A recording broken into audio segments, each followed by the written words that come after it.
하나님은 거룩하시면서 또 하나님은 사랑이 많으십니다. 하나님은 거룩하시다, 다른 말로 하면 하나님은 공의의 하나님이시다, 이런 이야기가 되죠.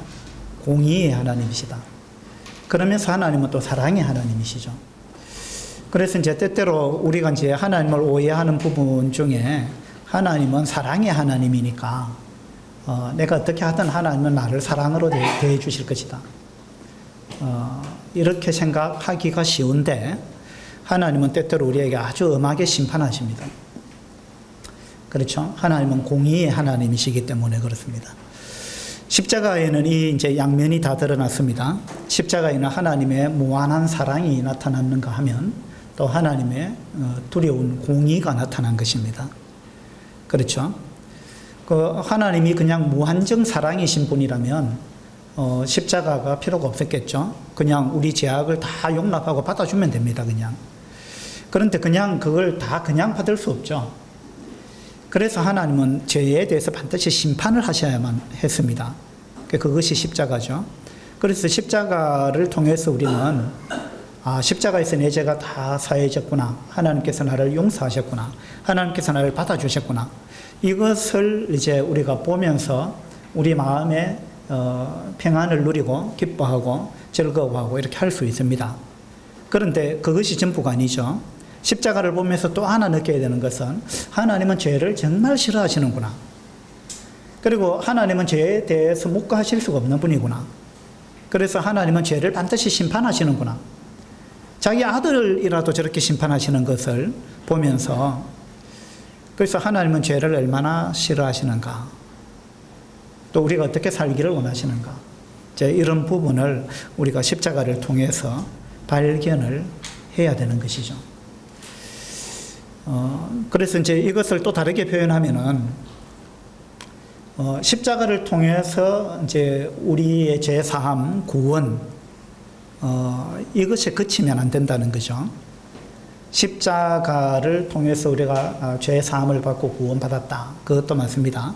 그러나 그것이 끝이 아니고 구원받고 나서 우리가 어떠한 삶을 살아야 하느냐, 그것은 하나님은 거룩하신 분이기 때문에 하나님은 우리를 거룩한 삶으로 부르셨다. 그래서 구원받고 나서 우리는 거룩한 삶을 추구해야 되고 거룩한 삶을 살아야 된다 라는 것을 십자가에서 우리가 동시에 봐야 된다는 것입니다. 그렇죠? 예. 그래서 이걸 우리가 오해를 하게 되면 우리가 이제 하나님의 은혜를 남용하게 되는 것입니다. 하나님의 은혜를 남용하는 것, 이것은 이제 하나님께서 우리를 구원하신 목적과는 상당히 거리가 먼 것입니다. 사도행전 5장을 한번 보도록 합시다.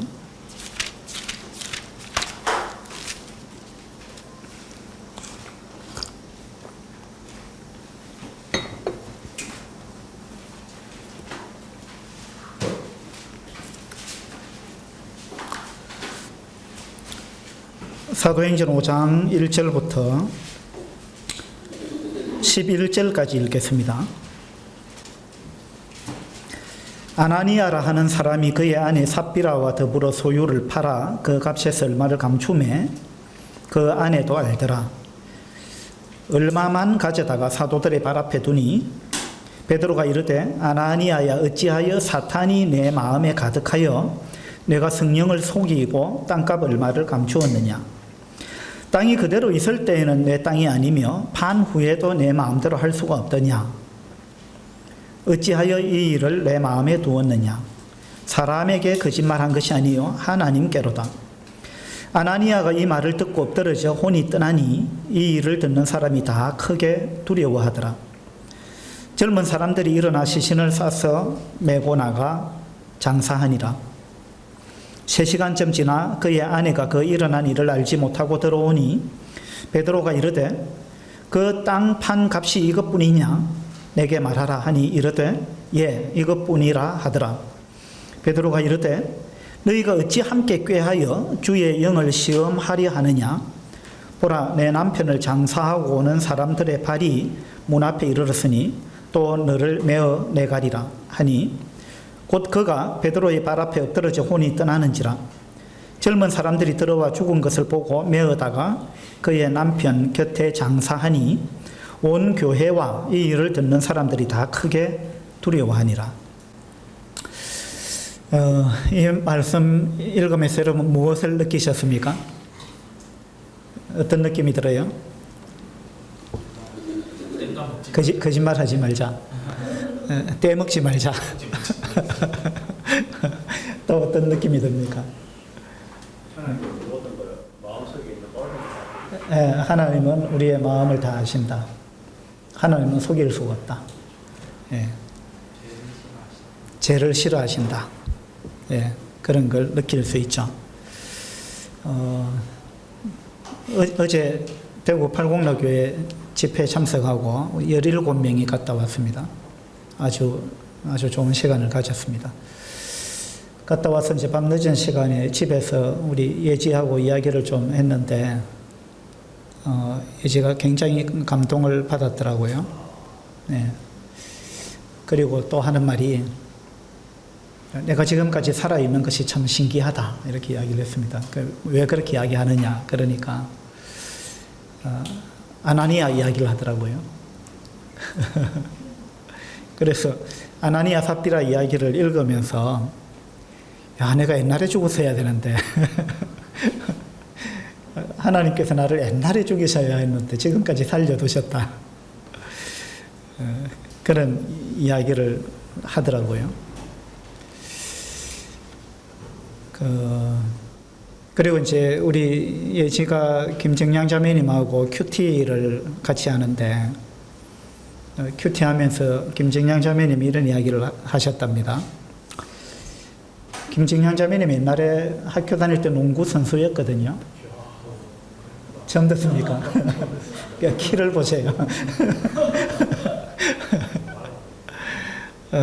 그러니까 이제 체육 선수들이 단체 생활하고 이렇게 하잖아요. 뭡니까? 체육 선수들이 그렇게 합숙하고 뭐 단체 생활할 때 아주 엄격하죠. 선후배 간의 관계라든지. 그걸 이제 군대식으로 표현하면 공기가 세죠. 우리 예지도 이제 중학교 때 현악부에 있었잖아요. 그 현악부도 상당히 세더라고요. 공기가. 그래서 현악부 보면 자기 1년 선배인데도 만나면 90도 절을 하더라고요. 조폭처럼. 김정양 자매님도 보면 주로 90도로 인사를 하던데 그 영향인지 모르겠어요. 그래서 이제 김정양 자매님이 그래 이야기했답니다. 우리 집 보고.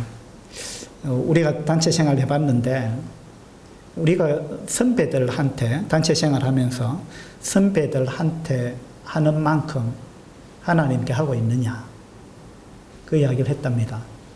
우리 애지가 그 이야기를 듣고 이제 깜짝 놀랐다는 거죠. 아주 뜨끔했다는 거예요. 자기도 이제 현악부 생활을 해봤기 때문에 1년 선배한테 깍듯이 했는데 내가 하나님 앞에 정말 깍듯이 하고 있는가? 안 그러면 하나님 앞에 내가 함부로 하고 있는 게 아닌가? 이런 생각을 하면서 굉장히 충격적으로 그 말이 다가왔다. 이제 그런 이야기를 했습니다. 단체 생활 해보셨습니까? 군에 갔다 오셨어요. 우리가 이제 군에서 윗사람한테 하듯이 또는 회사에서 윗사람한테 하듯이 내가 하나님 앞에 그렇게 하고 있는가, 이제 이런 생각을 우리가 해볼 필요가 있죠. 그래서 말라기서에도 보면 병든 것, 저는 것, 눈먼 것 이런 걸 하나님께 드렸는데 하나님께서 말씀하시기를 그것을 너희 총독에게 갖다 줘봐라. 그 총독이 그것을 받겠느냐, 이렇게 말씀하셨어요. 너희가 이제 너희 이 땅의 왕한테도 그렇게 안 하는데 감히 나한테 그렇게 하느냐, 이제 그런 이야기죠. 우리가 하나님 앞에 정말 어떻게 하고 있는가, 이거 한번 돌이켜봐야 될 그러한 문제죠. 예. 물론 이제 이 땅의 사람들은 개팍하고 난폭하고 하나님은 그런 분이 아니기 때문에 그럴 수도 있습니다만은, 그러나 이제 우리가 하나님이 원뿔과 같아, 이걸 우리 마음에 참 새길 필요가 있다. 이제 그런 생각이 들죠. 할아버지가 손자한테 잘해주면 손자가 어떻게 한다 그래요? 수염을 붙잡는다. 수염을 잡아당긴다. 또 상투 이야기도 있죠. 예, 할아버지 상투를 잡고 흔든다고. 상투가 뭔지 아십니까? 우리 젊은 학생들. 예, 남자들 머리 위로 이렇게 묶어놓은 거 있죠. 그러니까 이제 손주들, 할아버지 입장에서 손자들은 참 그냥 무조건 귀엽잖아요. 어떻게 하든 귀엽잖아요. 저도 이제 좀 있으면 할아버지가 될 텐데.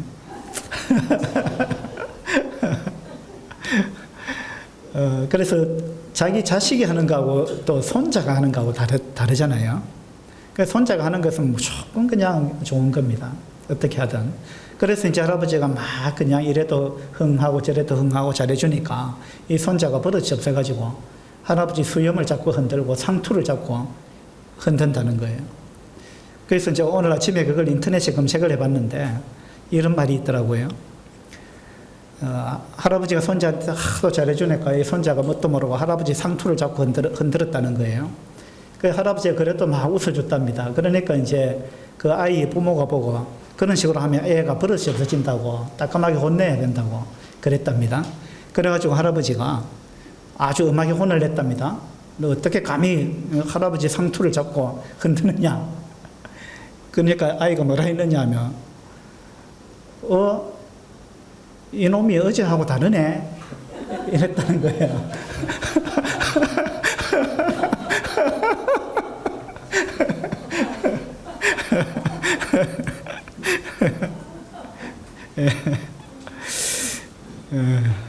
어쩌면 우리가 하나님 앞에 그렇게 하고 있는 게 아닌가.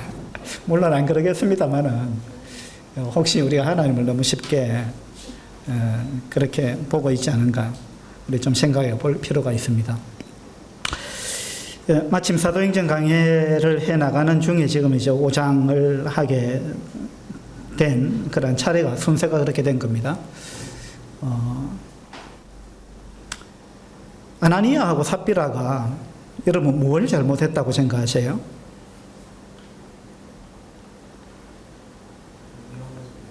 예? 성령을 속였다. 성령을 속였다. 예. 또 다른 잘못이 있습니까?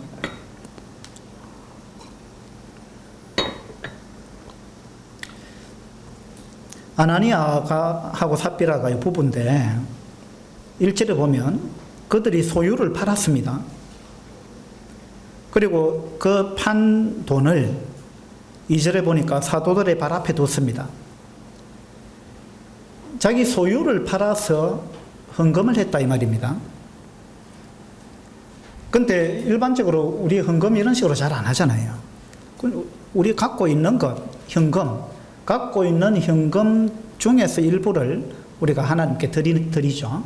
근데 이 아나니아와 삽비라는요, 갖고 있는 현금을 아마 충분히 드렸지 않았을까 이런 생각이 들고 상황을 봤을 때 아마 더 드리고 싶었는 것 같아요. 그래서 이제 소유를 팔았습니다. 뭘 팔았습니까? 땅을 팔았어요. 땅을 팔아가지고 사도들의 발 앞에 내놨습니다. 예, 엄청난 일이죠. 굉장한 일을 한 것입니다. 아주 헌신된 그러한 모습을 우리가 볼 수 있습니다. 그런데 이 초대교회 성도들이 다 이렇게 했을까요? 물론 이제 여러 사람이 이렇게 한 것 같아요. 4장에 보면 4장 32절을 보세요. 믿는 무리가 한 마음과 한 뜻이 되어 모든 물건을 서로 통용하고 자기 재물을 조금이라도 자기 것이라 하는 이가 하나도 없더라. 예. 이 초대교회 성도들은요, 굉장히 지금 성령 충만했습니다. 사도행전 1장부터 4장까지 쭉 보면은요, 그들에게 성령이 임했고요, 그리고 그들이 성령 충만함을 받았습니다. 그리고 그들에게 핍박이 임했는데 사도들을 가두고 공회가, 그리고 사도들을 협박했잖아요. 그렇지만 그들이 풀려났을 때 온 교회가 기뻐하면서 하나님께 기도하고 하나님이 대주제이시다, 하나님이 모든 상황을 통제하시는 분이다. 이걸 그들이 믿고 있었고, 그리고 그들이 기도하는 내용을 보면은 핍박 가운데서도 그들에게 기쁨이 넘쳐나고 있었고, 하나님이 우리와 함께 하신다 라는 분명한 확신과 그들이 믿음을 가지고 있었습니다. 굉장히 성령 충만한 가운데 있었습니다. 그래서 그들이 한 마음과 한 뜻이 됐다 그랬어요. 성령님께서 역사하시는 것을 그들이 보고, 그죠? 성령님이 우리와 함께 하신다. 주님이 승천하시고 나니까 성령님이 오셨다, 약속대로. 그리고 성령님이 우리와 함께 하신다. 이것이 그들에게 엄청난 힘이 된 것입니다. 그래서 그들이 다 그냥 한 마음, 한 뜻이 되었습니다. 그렇게 해서 그들은 물건을 서로 통용했고, 자기 재물을 조금이라도 자기 것이라 하는 이가 하나도 없더라. 이런 놀라운 모습을 보여주고 있습니다. 그리고 34절에 보면 그 중에 가난한 사람이 없으니 이는 밭과 집 있는 자는 팔아 그 판 것의 값을 가져다가 사도들의 발 앞에 두매 그들이 각 사람의 필요를 따라 나누어 줍니다. 이랬습니다. 그래서 밭과 집이 있는 자들이 팔아가지고, 물론 이제 다 판 것 같지는 않아요. 모든 성도가 다 이렇게 한 것 같지는 않아요. 그리고 이걸 이제 강제적으로 이렇게 하라 한 것도 아니고 자발적으로 한 것입니다. 그래서 집이나 밭을 팔아가지고 판 값을 사도들의 발 앞에 두니까 사도들이 각 사람의 필요를 따라 나누어 줬습니다. 이 균등 분배한 게 아니고요. 필요에 따라 나누어 준 것입니다. 공산주의는 균등 분배, 이런 그걸 주장했죠. 이 공산주의하고는 다릅니다. 필요에 따라 나누어 줬습니다. 그러니까 필요가 있는 사람한테 줬다 이겁니다. 그냥 균등 분배한 게 아니고. 우리는 균등 이런 걸 참 너무 좋아하는데, 균등이 똑같은 그게 중요한 게 아니고, 필요에 따라 누구한테는 많이 갈 수도 있고, 누구한테는 적게 갈 수도 있습니다. 그죠? 우리한테 이제 이런 마음이 필요하죠. 36절에 보면, 구브로에서 난 레위족 사람이 있으니 이름은 요셉이라. 사도들이 일컬어 바나바라 하니 그가 밭이 있음에 팔아 그 값을 가지고 사도들의 발 앞에 두니라. 여기까지는 굉장히 아름다운 내용입니다. 근데 5장으로 딱 넘어가면서 상황이 완전히 바뀌어버렸습니다. 우리말 성경에는 나와 있지 않은데 원어 성경이나 영어 성경에 보면 5장을 어떻게 시작하느냐 하면 그러나 이렇게 시작합니다. 그러나 상황이 반전된 거예요. 바나바가 지금 밭을 팔아가지고 사도들의 발 앞에 내놓은 거, 이거하고 아나니아와 삽비라가 자기 땅을 팔아가지고 사도들의 발 앞에 내놓은 거하고는 뭔가가 다르다 이 말입니다. 똑같은 행동 같은데 둘 다 땅을 팔아가지고 사도들의 발 앞에 내놓은 거, 이건 다 같은 것입니다. 그리고 적게 내놨겠습니까? 땅을 팔았는데 상당한 금액을 내놨지 않겠습니까? 그래서 이걸 겉으로 드러난 것을 볼 때는요, 두 사람 다 엄청난 일을 한 것이고 굉장히 헌신된 이러한 모습을 우리가 발견할 수 있습니다. 그런데 바나바는 땅을 팔아가지고 사도들의 발 앞에 내놓음으로 인해 가지고 바나바는 굉장히 뭐라 그럴까요? 사람들로부터 칭송을 받을 만한 그런 이제 사람이 됐습니다. 물론 이걸 칭송 받으려고 한 건 아니겠죠. 근데 아나니아와 삽비라는 똑같은 일을 했는데 죽임을 당했습니다. 엄청난 심판을 당했다는 것입니다. 그럼 이 차이가 뭘까요? 둘 다 땅을 팔아서 내놨는데 왜 한 사람은 칭송을 받는 사람이 됐고 한 사람은 심판을 받아서 둘 다 부부가 함께 3시간 간격으로 부부가 동시에 죽었느냐 이 말입니다. 이 차이가 뭘까요? 의도가 잘못됐다. 의도가 다르다. 그렇겠죠. 이 바나바와 아나니아는요, 겉으로 볼 때는 똑같은 일을 했는데, 겉으로 볼 때는 그런데, 내면적으로 보면 다른 거예요. 겉으로는 같은 일이었는데, 내면적으로 보면 의도가 다른 거예요. 동기가 다른 거예요. 동기가. 바나바는 순수한 동기로 한 겁니다. 그죠? 바나바. 그래서 별명을, 바나바의 본명이 뭐죠? 요셉입니다. 근데 사도들이 그의 별명을 지어줬는데 바나바라 했다는 거예요. 바나바. 무슨 말이냐면 위로의 아들 이런 뜻입니다. 바나바는 참 성도들을 위로하는 이런 면이 탁월했던 것 같아요. 그래서 어려운 사람, 가난한 사람 이런 사람들을 보면 바나바는 참 그냥 도와주지 못해서 안달이고 어떻게 하든지 도와주고 싶고 그래서 땅을 팔아서 도와주고 이런 식으로 했다 이 말입니다. 바나바는. 그러니까 바나바는 그 별명이 말해주듯이 이 사랑과 위로, 긍휼 이런 것이 넘치는 이런 사람이었습니다. 동기가 순수했습니다.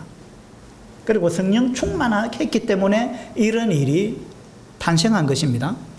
성령 충만함으로 바나바는 이 일을 했습니다. 동기가 순수했습니다. 그런데 아나니아와 삽비라는 동기가 불순했습니다. 그렇죠? 그러면 어떤 동기를 갖고 했습니까? 아나니아와 삽비라는?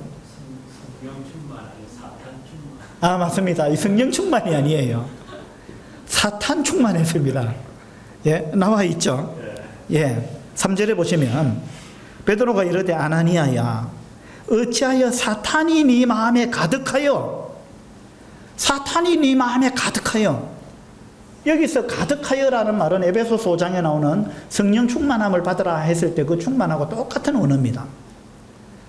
그러니까 지금 사도행전 4장에서는요 성령 충만한 이 예루살렘 교회의 모습을 보여주고 있습니다. 성령이 충만한 교회. 이 사도행전은 성령행전이라고도 한다 그랬잖아요. 성령행전. 또 다른 말로 사도행전은 사탄행전이다고 부르는 사람도 있다 이랬잖아요.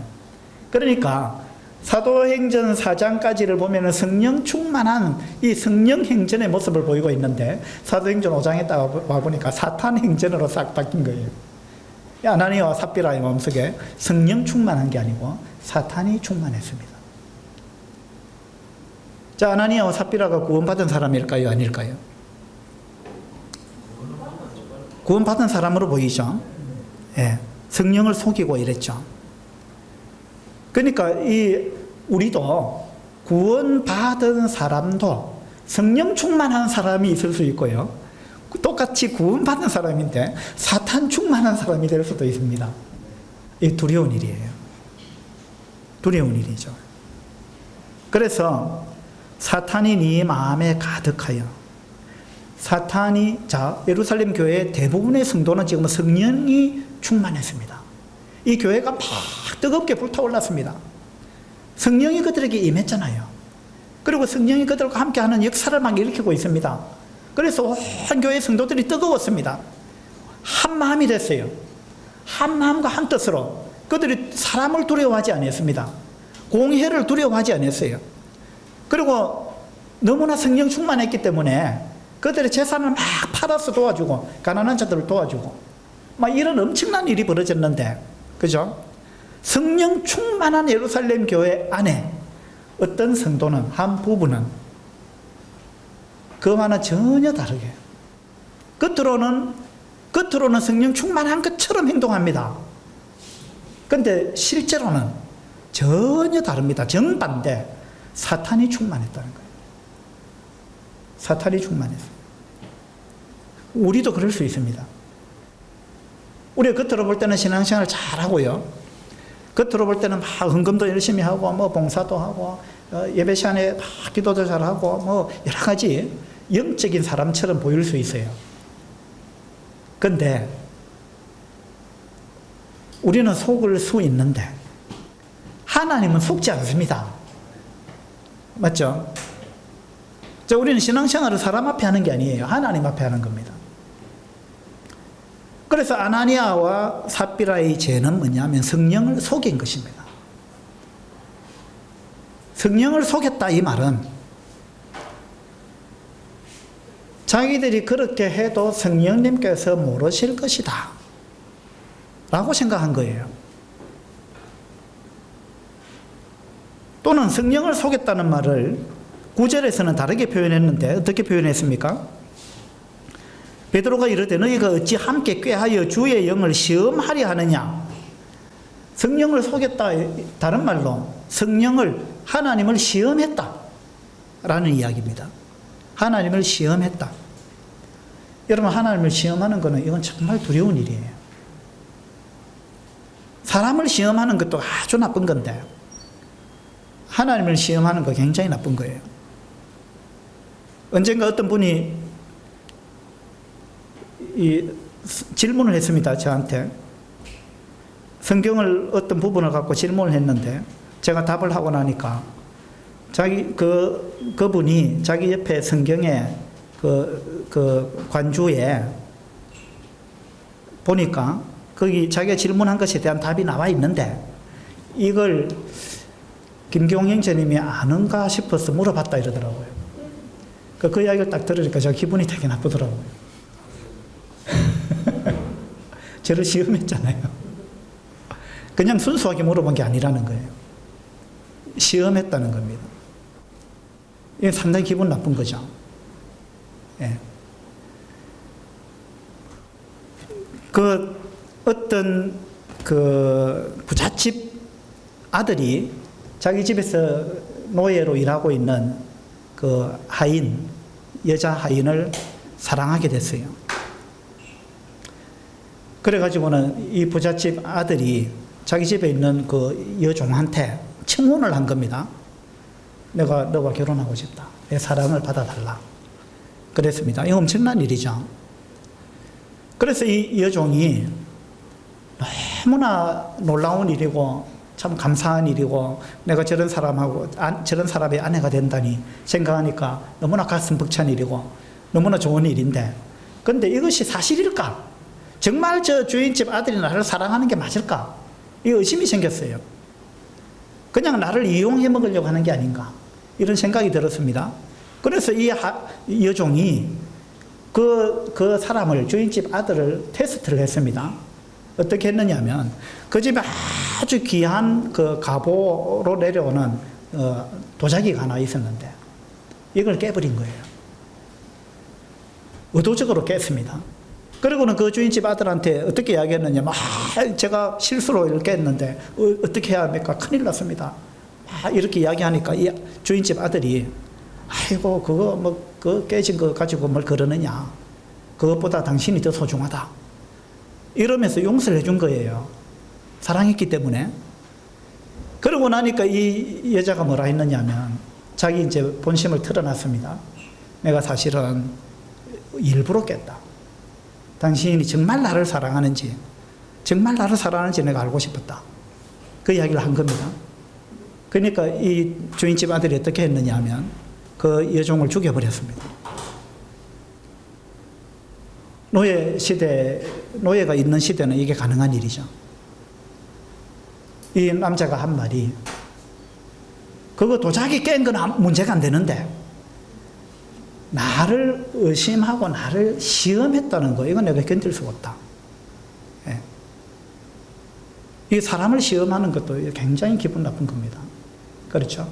근데 우리가 하나님을 시험하는 거, 이건 아주 잘못된 거예요.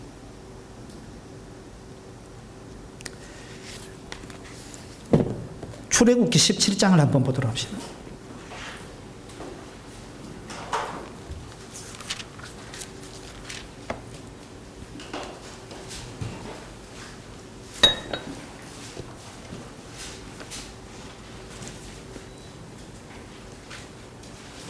출애굽기 17장 1절입니다.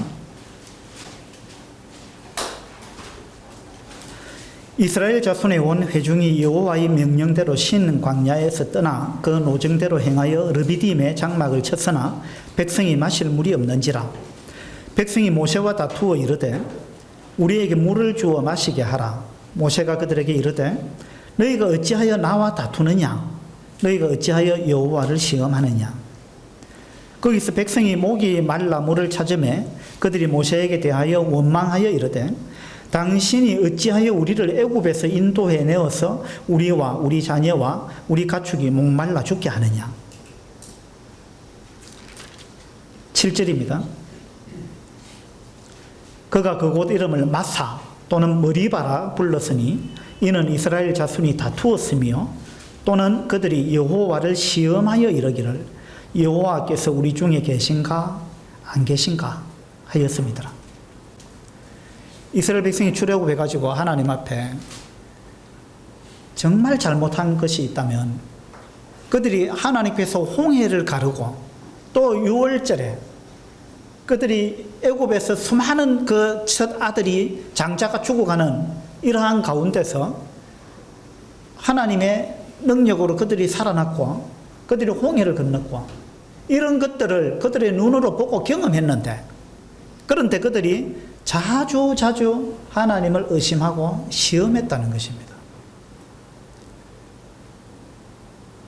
하나님을 시험했다. 이것을 7절에서는요. 여호와께서 우리 중에 계신가 안 계신가 하였습니다. 이랬거든요.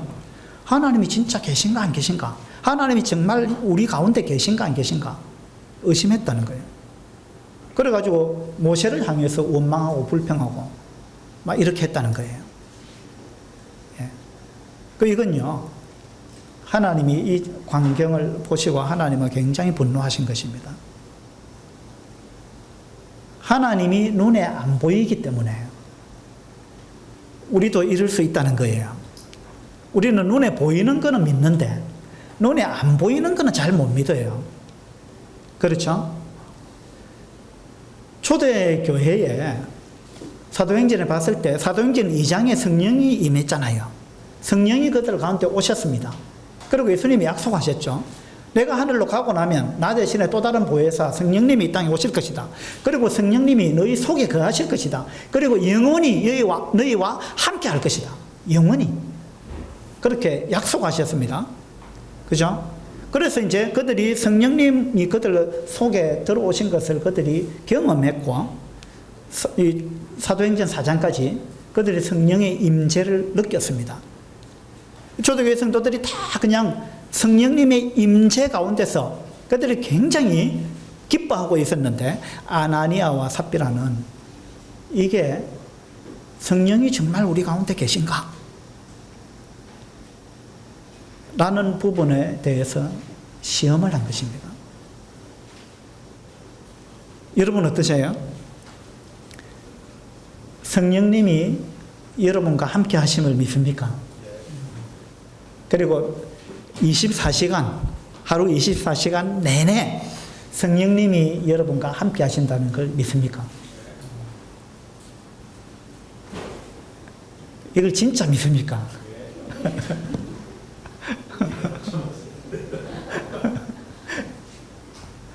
이걸 이제 성령님의 임재라 그러죠, 임재. 그래서 하나님의 임재를 경험하기, 하나님의 임재 체험하기 이런 책들이요 기독교 서점에 가면은 쭉 나와 있습니다. 우리 교회에도 그 책이 있더라고요. 우리 집에도 보니까 그 책이 똑같은 책이 우리 집에도 한 3권인가 있더라고요. 제가 2권을 누구한테 줄까 지금 생각하고 있습니다. 그 책에 보면 로렌스 형제라는 사람이 자기가 선교사로 있으면서도 하나님이 매 순간마다 나와 함께 하신다라는 사실을 자기가 못 믿었던 순간들이 많았다는 거예요. 그래서 자기가 이제 나이가 들어가지고 내가 오늘부터는 하나님이 항상 매 순간마다 하나님이 나와 함께 하신다는 사실을 내가 잊지 않고 살아야 되겠다. 이 생각을 항상 가지고 살아야 되겠다. 그러면 내 삶이 어떻게 변하는지 나도 경험해 보고 싶다. 라고 이야기를 합니다. 그리고 그걸 경험을 해본 겁니다. 그 경험한 걸 그 책에 적었어요. 예. 여러분 한번 시도해 보시지 않으시렵니까? 하나님이 매일 24시간 날마다 항상 나와 함께 하신다 라는 걸 내가 매 순간마다 잊지 않고 기억하고 그걸 떠올리면서 내가 행동하겠다, 살아가겠다. 그거 한번 시도해 보지 않으시겠어요?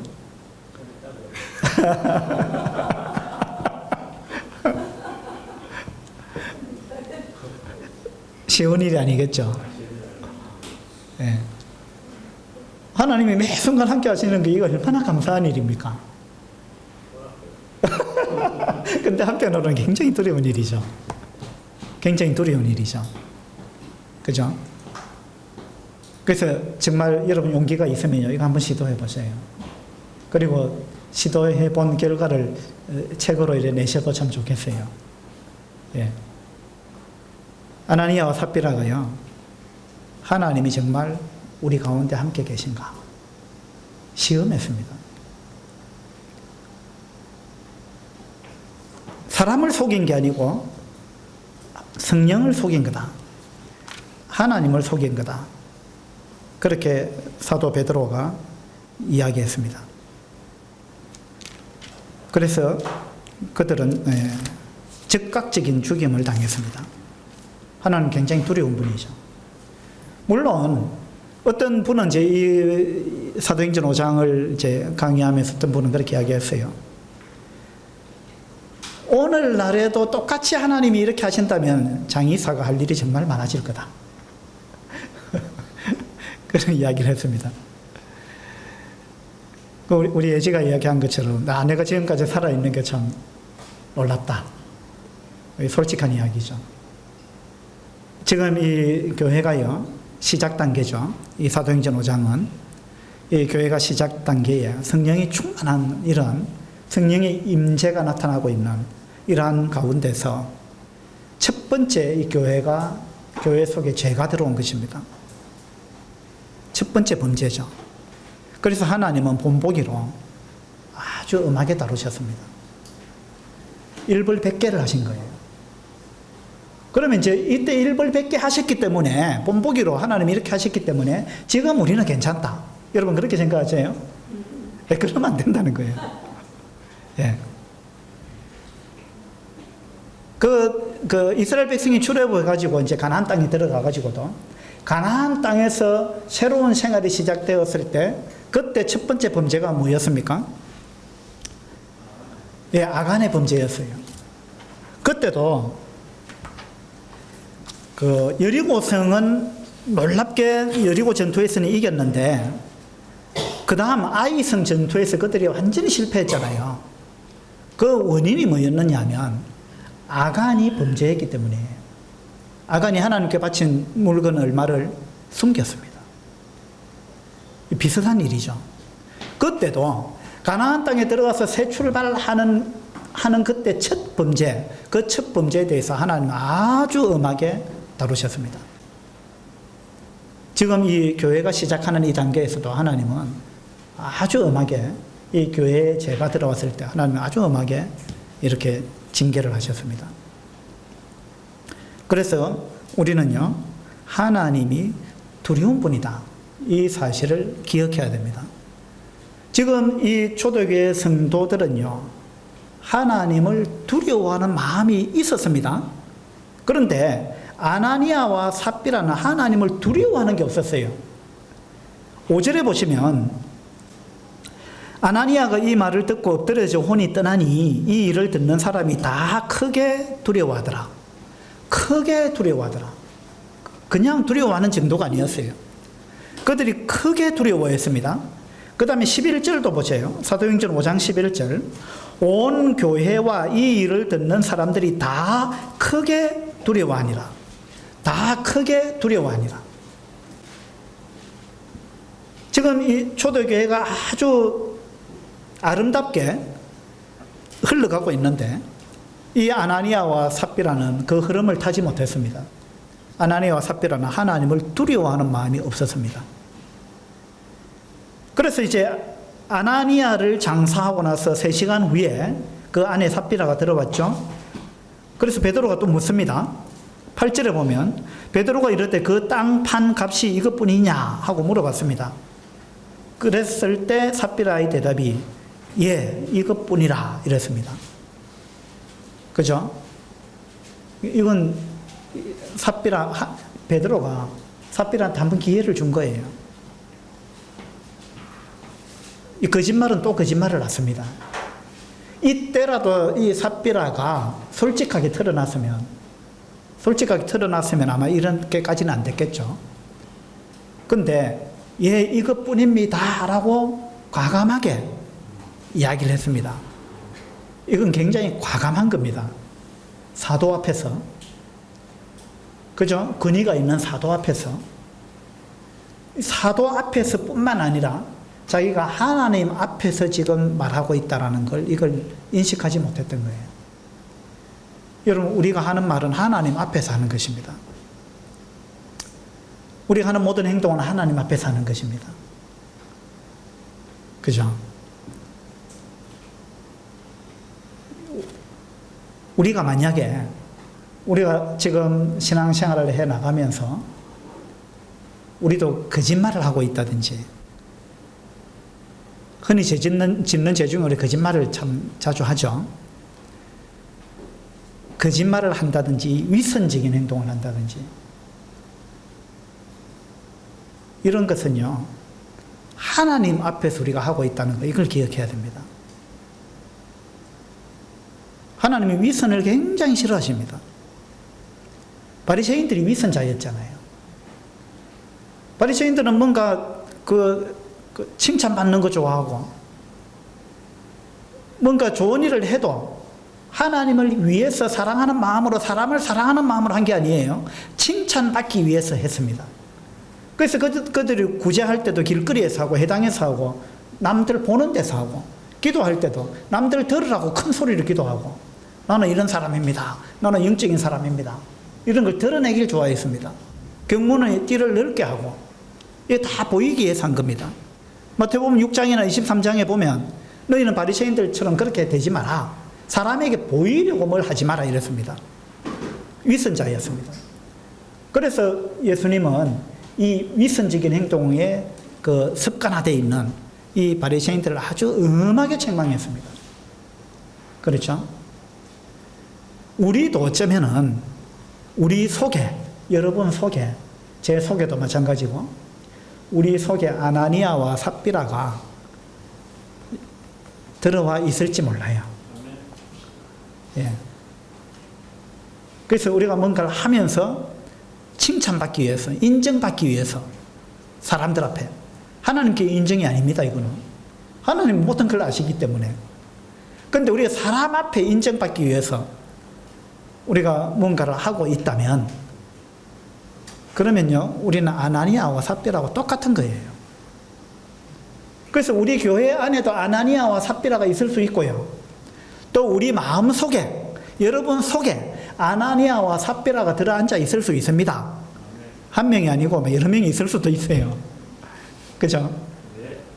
그래서 오늘 우리 이 사도행전 5장을 보면서 하나님 앞에서 우리 자신을 좀 돌아봐야 될 필요가 있는 것입니다.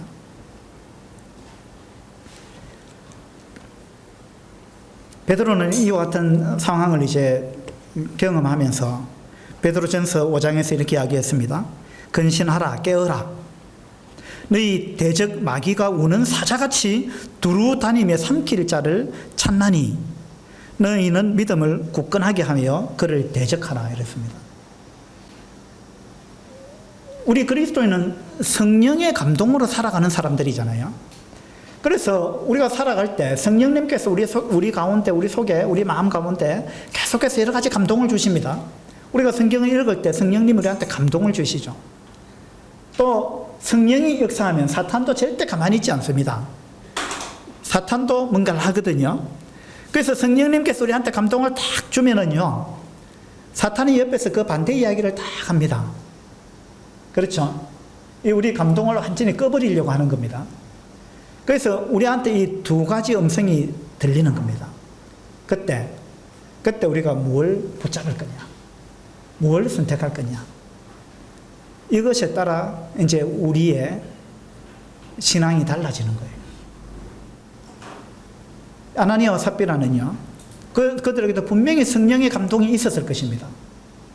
그죠? 성령의 감동이 있었을 것인데 또 사탄의 속삭임도 있었을 것이라는 겁니다. 그런데 아나니아와 삽비라는 성령의 감동을 물리치고 사탄의 속삭임을 받아들인 거예요. 예. 그래서 우리도 살아가면서 이 두 가지 음성을 우리가 듣게 되는데, 그때 우리가 어느 음성을 붙잡을 거냐, 이건 대단히 중요한 것입니다. 그래서 우리가 성령 충만한 그런 삶을 살게 되기를 원하고, 우리가 사탄 충만한 그런 가운데로 빠져들게 되지 않게 되기를 바랍니다. 잠언 16장을 한번 보도록 합시다.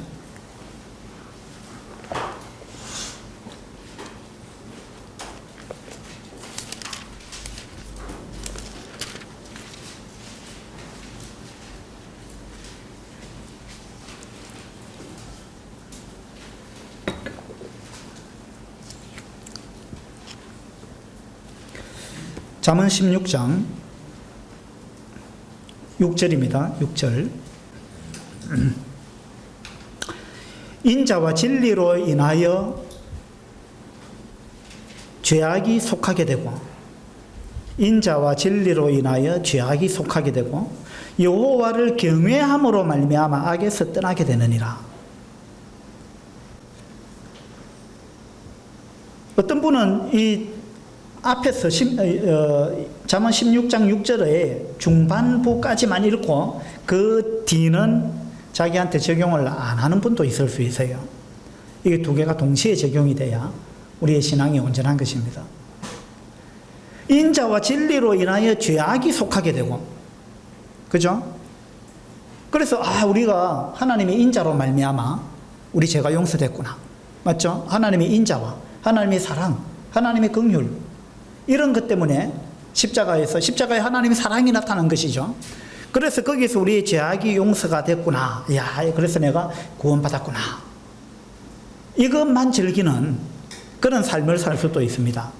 그러나 하나님이 십자가에서 보여준 것이 하나님의 인자와 사랑이 전부가 아니고 또 하나를 더 보여준 것이 있는데 그것이 공의였다 그랬잖아요. 하나님의 공의. 십자가에서 하나님의 공의를 우리가 발견해야 되는 거죠. 하나님은 죄를 그냥 묵과하실 수가 없는 분이구나.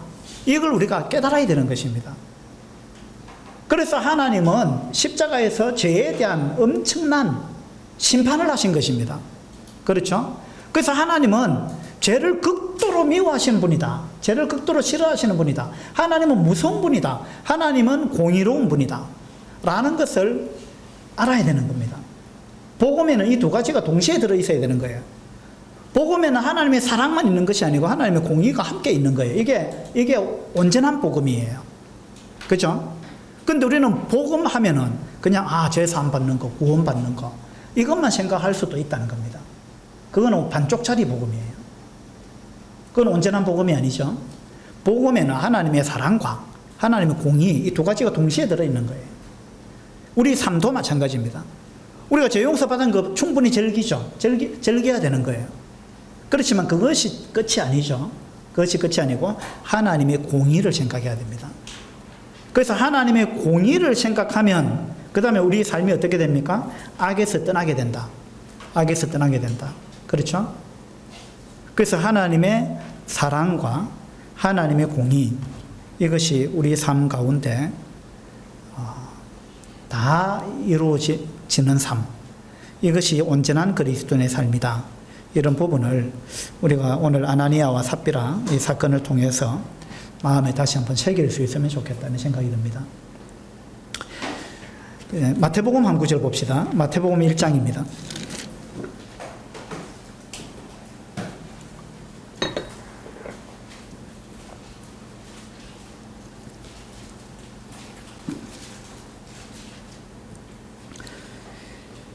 마태복음 1장 21절입니다.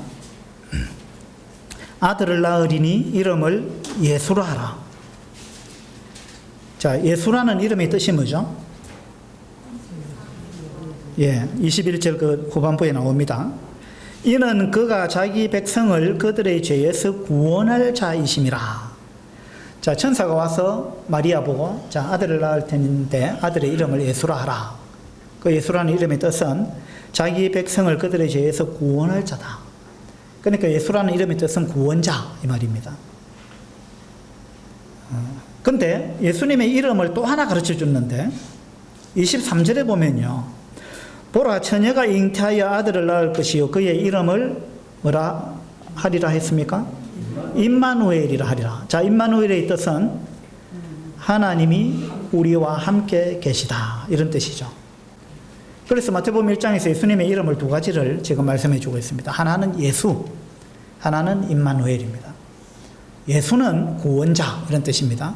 임마누엘은 우리와 함께 계시는 분, 함께 계시는 분. 자, 이 두 가지가 우리한테 동시에 있어야 되는 거예요. 두 가지가 동시에. 그죠? 우리는 예수라는 이름만 좋아하는지 몰라요. 임마누엘이라는 이름은 우리가 잊어버리고 있든지 또 가능하면 좀 기억 안 하려고 하든지 그러는지도 모릅니다. 하나님 왜 24시간 나와 함께 하시려고 합니까? 어떤 순간은 좀 나 혼자 내버려 두세요. 이렇게 생각할지도 몰라요. 그죠? 그러나 하나님은 임마누엘입니다. 우리와 항상 함께 하시는 분입니다. 우리가 이 양면을 함께 기억해야 될 것입니다. 그래서 시편에도 보면요, 여호와를 경외함으로 섬기고 떨며 즐거워할지어다. 이게 온전한 신앙입니다. 여호와를 경외함으로, 경외한다는 말은 두려워한다는 이야기예요. 이건 그냥 지옥 갈까봐 벌벌 떠는 그런 두려움하고 다릅니다. 경외라는 것은 공경할 경자에다가 두려워할 외자죠. 그러니까 한편으로는 공경하면서, 존경하면서 한편으로는 두려워하는 것. 이게 경외입니다. 우리 그리스도인에게는 이것이 있어야 됩니다. 하나님을 경외하는 게 있어야 됩니다. 그죠? 하나님을 마냥 그냥 마음씨 좋은 할아버지 이렇게만 생각해서는 안 되는 거죠. 그 하나님은 사랑이 많으신 분, 인자하신 분, 또 노하기를 더디하시는 분, 그런 분 맞습니다. 또 한편으로 하나님은 두려운 분입니다. 그래서 여호와를 경외함으로 섬기고 떨며 또 즐거워할지어다 라고 시편 2편에 나와 있습니다. 그 다음에 로마서 11장에 보면 하나님의 인자하심과 준엄하심을 보라 이랬습니다. 하나님의 인자하심과 준엄하심을 보라. 이 두 가지를 동시에 기억해야 된다는 거죠. 하나님은 늘 인자하신 분이 아니에요. 하나님의 인자가 한이 없지만 그러나 무작정 인자하신 분은 아니에요. 하나님의 인자하심과 그 다음에 준엄하심을 보라. 준엄하다. 하나님의 준엄하심이 있다는 거예요. 그래서 우리가 하나님을 시험한다는 것은요, 내가 하나님을 시험한다는 건 이런 거예요. 하나님이 인내를 테스트하는 겁니다. 내가 이렇게 하는데 하나님께서 봐주시겠지. 이번에도 봐주시겠지. 또 그 다음에 또 그러면서 이번에도 또 봐주시겠지. 계속해서 봐주시겠지. 이게 하나님을 시험하는 겁니다. 그 하나님은 봐주십니다. 용서해 주십니다. 기다려 주십니다. 참으십니다. 그런데 무한적은 아니에요. 어느 날 하나님이 심판하십니다. 하나님 우리 그리스도인에게 더 엄하게 하십니다. 믿지 않는 자들은 어쩔 수 없어요. 그들은 어차피 죄악 가운데 사는 거기 때문에. 그 그리스도인은 하나님께서 이 땅에서 징계하십니다. 물론 아나니아와 삽비라가 뭐 지옥은 안 갔겠지만, 그러나 이 땅에서 죽임을 당하는 그런 이제 큰 징계를 받았습니다. 그래서 우리도 하나님의 인자하심과 하나님의 준엄하심 이 부분을 오늘 사도행전 5장을 통해서 우리가 마음에 좀 크게 새기게 되기를 바라고, 우리가 초대교회 성도들과 또 믿지 않는 사람들까지도 이 일로 인해 가지고 하나님을 크게 두려워했다 그랬잖아요. 하나님을 크게 두려워했다. 사도행전 5장 11절에 보면요, 온 교회와 이 일을 듣는 사람들이 다 크게 두려워하니라 이랬습니다. 온 교회와 그리고 믿지 않는 사람들까지 다 크게 두려워했다. 이 사도행전에서 교회라는 단어가 여기 처음 등장합니다. 교회라는 단어가 이제 원어로 에클레시아죠. 이 에클레시아라는 단어의 뜻은 사람들 가운데 그들 가운데서 불러내어서 밖으로 불러내서 따로 둔 사람들, 이런 의미를 갖고 있습니다. 불러낸 무리. 그러니까 구별됐다는 말입니다. 세상 사람들과 다르다는 거예요. 세상 사람들과 다른 분리는 거룩을 의미하죠. 그래서 교회는 거룩한 모임입니다. 물론 우리가 신분적으로는 다 100% 거룩해요. 그러나 우리의 상태도 거룩하기를 하나님이 원하는 것입니다. 그래서 사도행전 5장을 통해서 우리가 좀 경각심을 받고 나는 정말 거룩을 추구하고 있는가? 하나님을 정말 두려워하고 있는가? 이러한 부분을 오늘 우리가 마음에 새길 수 있으면 좋겠습니다. 기도합시다.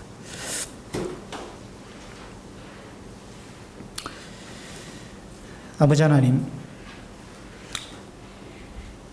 사도행전 4장에서는 사탄이 핍박하는 것으로 외부적으로 교회를 공격했습니다. 그러나 그 공격이 성공하지 못하자 이제 사탄은 내부적으로 교회를 공격했고 내부적으로 내부에 죄가 들어오게 했으며 간증을 흐리게 함으로 인해서 교회가 힘을 잃도록 하는 이러한 작전을 썼습니다. 구약시대에도 발람이 이스라엘을 저주하려고 했습니다. 물론 사탄의 조종을 받아서 그렇게 했습니다. 그러나 그 작전이 성공하지 못하자 사탄은 작전을 변경해서 모압 여인들을 통해서 이스라엘을 유혹했고 그들이 죄에 빠지게 함으로 인해서 하나님이 징계를 받도록 하는 이러한 작전을 썼던 것을 봅니다.